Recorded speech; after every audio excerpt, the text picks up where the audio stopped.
Descargo de responsabilidad, no soy el autor de esta historia, y dejaré el link de la historia original en la descripción. Disfruten el fic y tengan un buen día. Capítulo 12. Un anciano vestido con una toga blanca estaba sentado en el punto más alto de una montaña que se extendía más allá de las nubes.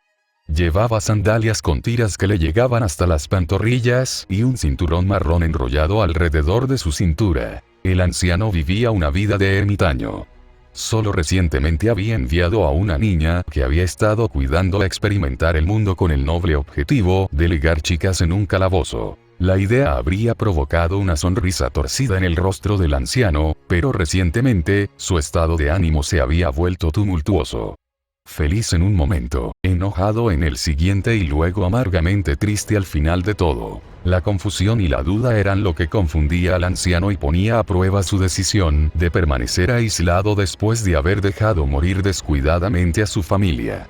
Se consoló en su autoexilio como medio de retribución, pero ahora, los sueños y las visiones lo mantenían perpetuamente despierto por la noche. Abriendo y cerrando sus manos, canalizó su divinidad y un relámpago crepitó cuando el olor a ozono lo impregnó. A su lado, la niebla se había acumulado y formado un pequeño corredor donde se dejó una carta dirigida a él instándolo a regresar a horario a la luz de un asunto delicado que debía ser dicho en persona. Por el uso familiar de la niebla, Iris era la probable remitente.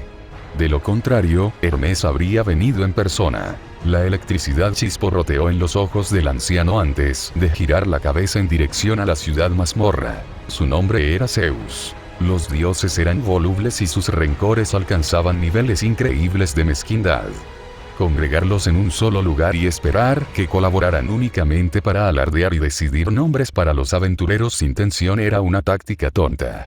No había mayor significado en convocar a los dioses para un asunto tan simple que no fuera el entretenimiento. La reunión de dioses de horario fue tanto un evento social como un escenario de temas y aspiraciones compartidos desde el comienzo de las grandes misiones.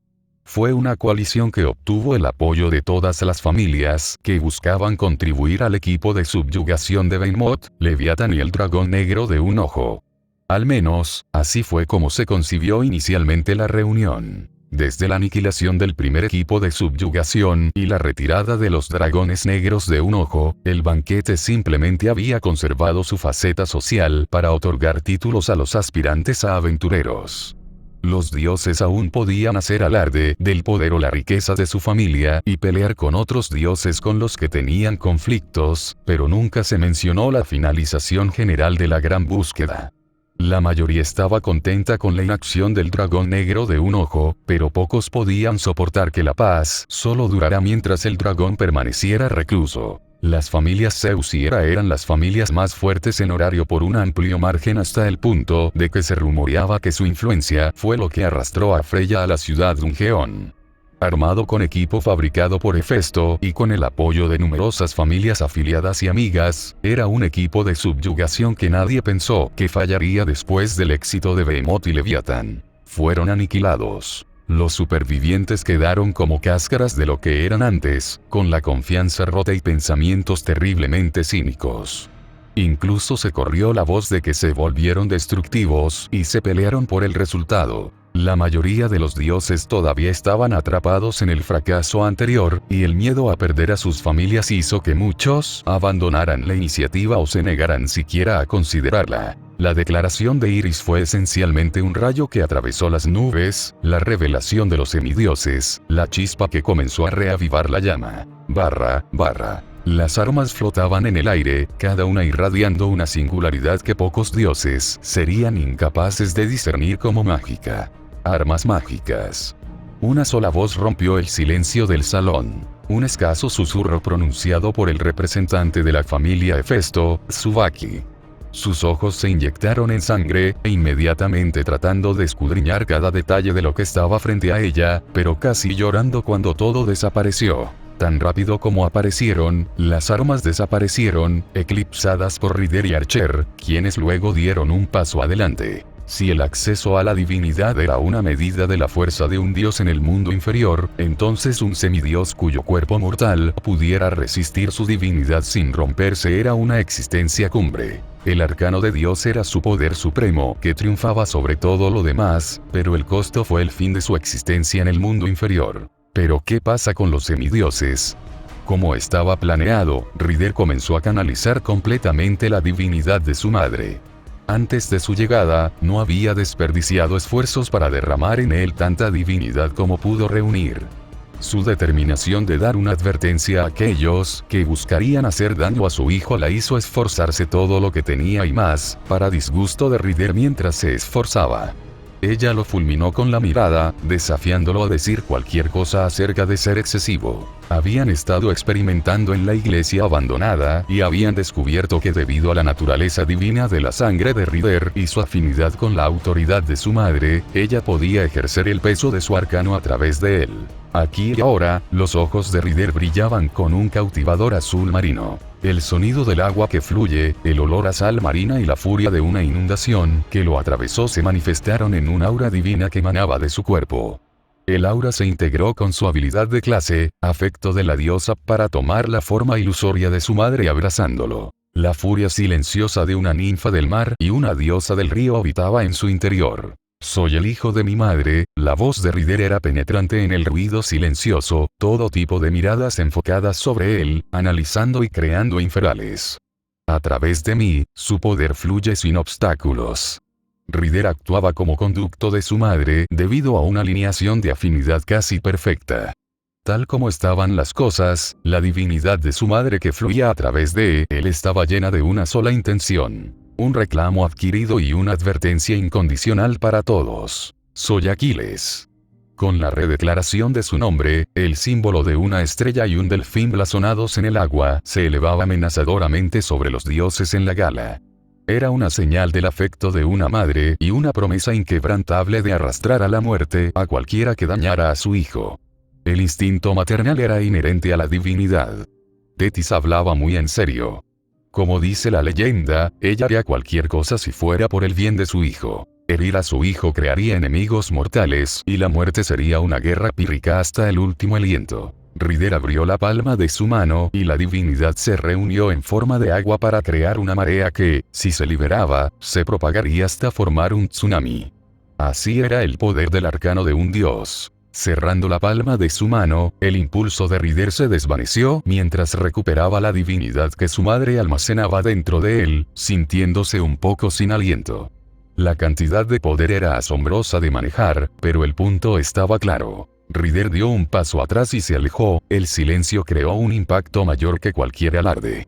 Más bien, fue porque la atención ya no se centraba únicamente en él sino en Archer. La exhibición de Rider no dejó lugar a dudas sobre su herencia, pero eso no alivió el ambiente en absoluto. El poder de Tetis que atravesaba a Rider era una cosa, pero ¿y si fuera el de Zeus? Archer se mantuvo distante, sin hacer todo lo posible para hacer una demostración, ni levantar la mirada para mirar a ningún dios en particular. Su comportamiento con los brazos cruzados y el aire de un héroe naturalmente irradiaban confianza. Sin embargo, a diferencia de Rider, el padre piadoso de Archer no estaba presente para canalizar su divinidad en él, por lo que le pareció inútil presumir a menos que fuera para la batalla. Bien entonces. Iris aplaudió, explotando el espacio que hicieron Rider y Archer para llamar la atención sobre sí misma. Discutimos los términos de subyugación. Aún estaba por determinar si el anuncio fue un éxito o no, pero al menos, los efectos se notarían a medida que se reformara el partido de subyugación. Ya hubo acaloradas discusiones en pequeños grupos y reuniones entre colaboradores cercanos. El aire estaba plagado de un furor cargado que no había estado presente en la gala de los dioses durante años. E inmediatamente después de la reunión, Iris no creó instantáneamente una puerta de niebla para que ella y sus asociados regresaran.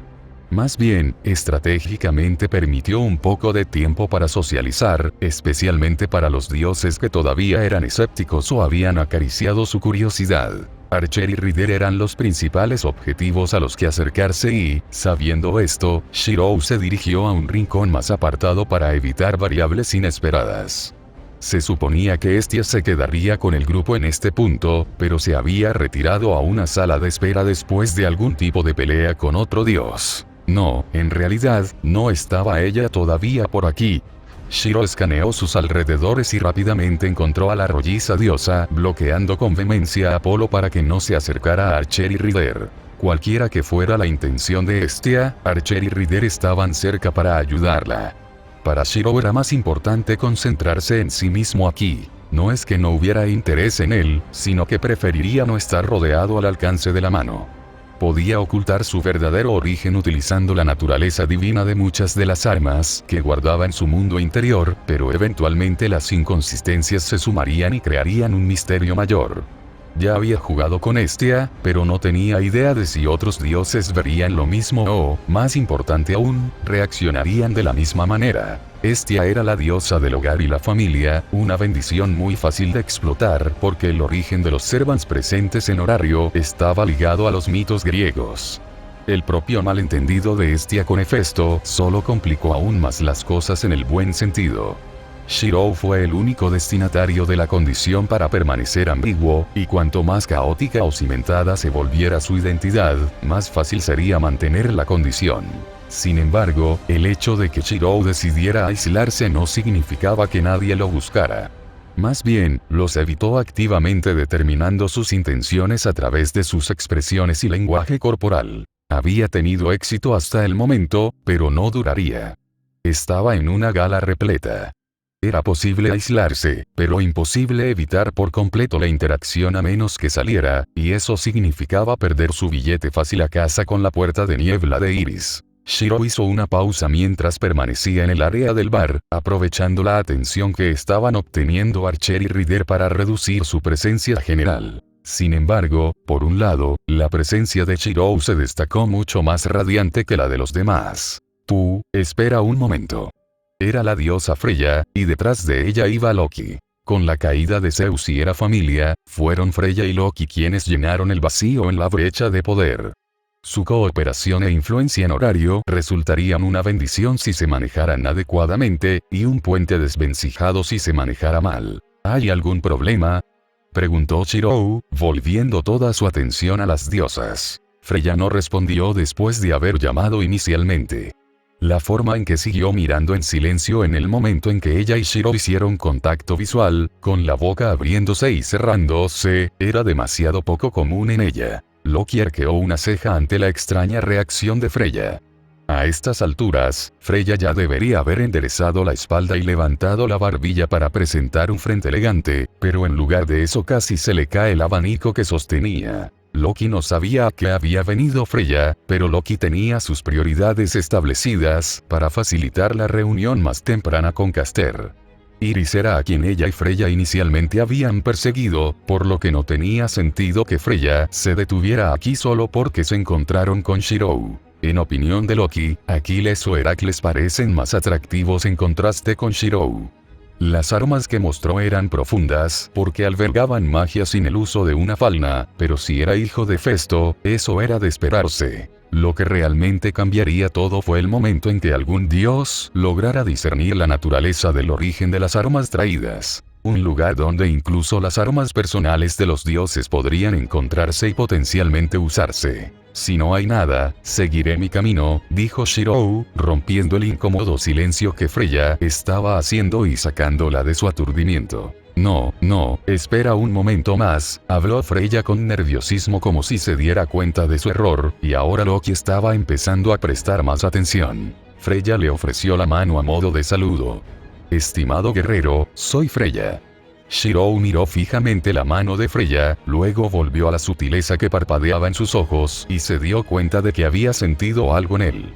No tenía idea de qué era, pero si se parecía en algo a lo que había hecho Iris, necesitaba contacto directo para estar seguro. Por la forma en que sus rasgos se tensaron gradualmente, parecía como si no aceptara un no por respuesta. Era el orgullo de Freya lo que le impedía simplemente acercarse y tocarlo. Loki observó desde un lado, dudando de las acciones de Freya, pero lo suficientemente curioso como para no intervenir la primera vez que vio a Freya buscar un apretón de manos agresivo. Aunque la suerte de Shiro fue la peor, a veces no siempre fue tan mala. Un miembro de la familia Hephaestus, Shirou, había estado evitando activamente, encerrándolo detrás de Freya. Tetú. Tsubaki corrió hacia Shirou y le pasó un brazo por los hombros, anulando indirectamente los esfuerzos de Freya. Necesitamos hablar.